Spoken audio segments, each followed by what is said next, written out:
നമസ്കാരം. മലയാളി വാർത്തയിലേക്ക് സ്വാഗതം. മടവൂർ ഗവൺമെന്റ് LP സ്കൂളിലെ 2ാം ക്ലാസ് വിദ്യാർത്ഥിനി കൃഷ്ണേന്ദു സ്കൂൾ ബസിനടിയിൽപ്പെട്ട് മരിച്ച സംഭവത്തിന് ഞെട്ടലിലാണ് നാട്ടുകാർ. സ്കൂൾ ബസിൽ നിന്നിറങ്ങി വീട്ടിലേക്ക് നടക്കുമ്പോൾ കേബിളിൽ കാൽ കുരുങ്ങി ബസിനടിയിലേക്ക് വീഴുകയായിരുന്നു. ആശുപത്രിയിൽ എത്തിക്കും മുമ്പ് തന്നെ ജീവൻ നഷ്ടമായി. KSRTC ഡ്രൈവർ മണികണ്ഠന്റെയും സൂപ്പർമാർക്കറ്റ് ജീവനക്കാരി ശരണയുടെയും മകളാണ് കൃഷ്ണേന്ദു.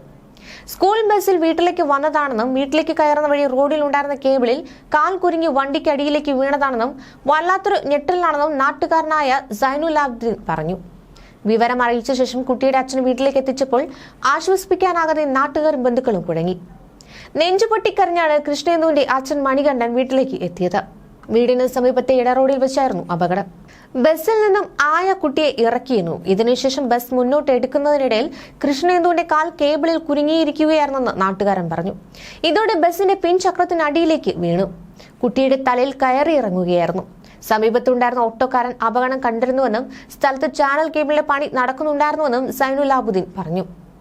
പോസ്റ്റിൽ തൂങ്ങിക്കിടന്ന കേബിളിൽ കാൽ കുരുങ്ങിയാണ് കുട്ടി വീണതെന്ന് സ്കൂൾ ബസിന് പിറകെ ഓട്ടോറിക്ഷ ഓടിച്ചു വന്ന ഓട്ടോ ഡ്രൈവർ ഉണ്ണിയും പറഞ്ഞു.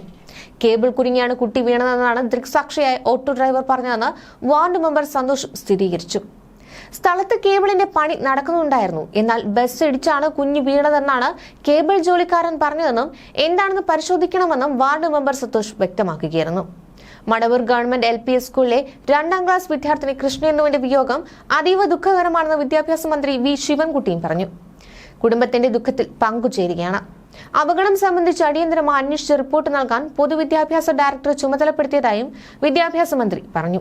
അപകടത്തിൽ സ്കൂൾ ബസ് ഡ്രൈവർക്കെതിരെ കേസെടുത്തു. മടവൂർ സ്വദേശി ബിജുകുമാറിനെതിരെയാണ് കേസെടുത്തത്. കുട്ടി സുരക്ഷിതമായി വീട്ടിലേക്ക് പോയോ എന്നത് ശ്രദ്ധിച്ചില്ലെന്നും അശ്രദ്ധമായി വാഹനം ഓടിച്ചെന്നും FIR-ൽ പറയുന്നു. ഇതിനിടെ മറ്റൊരു സംഭവത്തിൽ ശുചിമുറിയിലേക്ക് പോയ +1 വിദ്യാർത്ഥിനിയെ മരിച്ച നിലയിൽ കണ്ടെത്തി. ജോഗേശ്വരി ഈസ്റ്റിൽ പ്രവർത്തിക്കുന്ന ഇന്റർനാഷണൽ സ്കൂൾ ആൻഡ് ജൂനിയർ കോളേജിലെ വിദ്യാർത്ഥിനിയാണ് മരിച്ചത്. സ്കൂളിലെ ക്ലീനിംഗ് സ്റ്റാഫ് ഉച്ചയോടെ ശുചിമുറിയിലേക്ക് പോയപ്പോഴായിരുന്നു സംഭവം കണ്ടത്. ശുചിമുറിയുടെ വാതിലിനോട് ചേർന്ന് ഒരു പെൺകുട്ടി നിലത്ത് ഇരിക്കുന്നത് ക്ലീനിംഗ് സ്റ്റാഫിന്റെ ശ്രദ്ധയിൽപ്പെടുകയായിരുന്നു. സംശയം തോന്നിയ ക്ലീനിംഗ് സ്റ്റാഫ് വാതിലിൽ മുട്ടിയെങ്കിലും പ്രതികരണമൊന്നും ഉണ്ടായില്ല. തുടർന്ന് തൊട്ടടുത്തുള്ള ശുചിമുറിയിൽ കയറി നോക്കിയപ്പോഴാണ് വാതിലിന് പിന്നിൽ ഇരിക്കുന്ന പെൺകുട്ടിയെ കണ്ടത്. ഉടൻ തന്നെ സംഭവം സ്കൂൾ മാനേജ്മെന്റിനെ അറിയിച്ചു. സ്കൂൾ അധികൃതർ പെൺകുട്ടിയെ ആശുപത്രിയിൽ എത്തിച്ചപ്പോഴേക്കും മരണം സംഭവിച്ചിരുന്നു. സംഭവവുമായി ബന്ധപ്പെട്ട് പോലീസ് അപകട മരണം രജിസ്റ്റർ ചെയ്തു. വിദ്യാർത്ഥിനി ആത്മഹത്യ ചെയ്തതാണോ എന്നും അങ്ങനെയാണെങ്കിൽ കാരണം എന്താണെന്നും കണ്ടെത്താനായി പോലീസ് അന്വേഷണം ആരംഭിച്ചിട്ടുണ്ട്. വിദ്യാർത്ഥിനിയുടെ മരണവിവരം അറിയിച്ച് സ്കൂൾ മാനേജ്മെന്റ് സ്കൂളിലെയും ജൂനിയർ കോളേജിലെയും വിദ്യാർത്ഥികൾക്ക് സന്ദേശമയച്ചു. ഇത്തരമൊരു സാഹചര്യത്തിൽ പെൺകുട്ടിയുടെ കുടുംബത്തിന്റെ സ്വകാര്യത മാനിക്കണമെന്ന് വിദ്യാർത്ഥികളോടും രക്ഷിതാക്കളോടും സ്കൂൾ അധികൃതർ അഭ്യർത്ഥിച്ചു. ന്യൂസ് ഡെസ്ക് മലയാളി വാർത്ത.